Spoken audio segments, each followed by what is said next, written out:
नमस्कार, बहुत बहुत स्वागत है आप सभी का। आप देख रहे हैं भारत टाइम्स न्यूज। तो चलिए रुख कर लेते हैं खबर की ओर।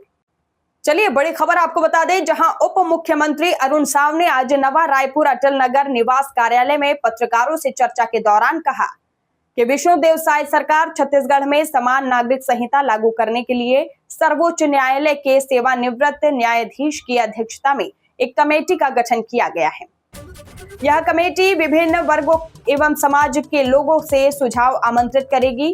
इन सब बातों पर विचार कर अपना प्रारूप प्रस्तुत करेगी और फिर सरकार उस पर विचार कर आगे बढ़ेगी। जी हां, श्री साव ने यह कहा कि देश के विभिन्न राज्यों में समान नागरिक संहिता यानी कि यूसीसी लागू हो चुकी है और उसका पूरे राज्य में स्वागत हुआ है। यूसीसी के लिए देश के संविधान में बाबा साहेब भीमराव अंबेडकर ने अधिकार प्रदान किया है। छत्तीसगढ़ की आवश्यकता को ध्यान में रखते हुए यह प्रारूप कमेटी का गठन किया गया है। सरकार रिपोर्ट के बाद त्वरित कार्रवाई करेगी। इसके साथ ही श्री साव ने कहा कि कांग्रेस हर बात पर भ्रम फैलाने और झूठ बोलने का काम करती है। समान नागरिक संहिता पर अभी भी झूठ बोल रही है। बार बार इस बात को स्पष्ट किया जा चुका है कि आदिवासी समाज को यूसीसी से कोई फर्क नहीं पड़ेगा और किसी पर प्रतिकूल प्रभाव नहीं पड़ेगा। श्री साव ने कांग्रेस पर पलटवार करते हुए कहा कि कांग्रेसियों की बार बार बुरी हार से बीपी बढ़ी हुई है, जबकि भाजपा लगातार जनाधार बढ़ने से उत्साहित होकर देश सेवा कर रही है। आज देश के 80% भूभाग में भाजपा एनडीए की सरकार है।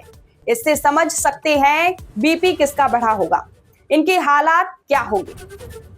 उप मुख्यमंत्री श्री साव ने कहा कि नगर निगम और नगरपालिका अधिनियम में विशेषज्ञ के रूप में एल्डरमैन की नियुक्ति का प्रावधान है और उस प्रावधान के अनुसार रायपुर और सरगुजा संभाग के सभी नगरीय निकाय में नियुक्ति की गई है। शेष संभाग में भी एल्डरमैन की नियुक्ति होगी। सोच विचार कर ही नियुक्ति की गई है। देखिए खास रिपोर्ट। समान नागरिक संहिता के लिए सर्वोच्च न्यायालय के सेवानिवृत्त न्यायाधीश की अध्यक्षता में कमेटी का गठन हुआ है। ये कमेटी विभिन्न वर्गों से, समाज के लोगों से सलाह सुझाव आमंत्रित करेगी और उन सब बातों पर विचार करके अपना प्रारूप प्रस्तुत करेगी और फिर सरकार उस पर विचार करके आगे बढ़ेगी। देश के 3 राज्यों में यूसीसी समान नागरिक संहिता लागू हो चुकी है और उसका पूरे राज्य में स्वागत हुआ है और आज की आवश्यकता है। और यूसीसी के लिए देश के संविधान में बाबा साहब भीमराव अंबेडकर ने प्रदान किया हुआ है, तो उसी को ध्यान में रखते हुए, आज की आवश्यकता को ध्यान में रखते हुए ये प्रारूप कमेटी का गठन किया गया है। और निश्चित रूप से आज छत्तीसगढ़ की महती आवश्यकता है और जैसा रिपोर्ट आएगा उस पर सरकार त्वरित रूप से कार्यवाही करेगी।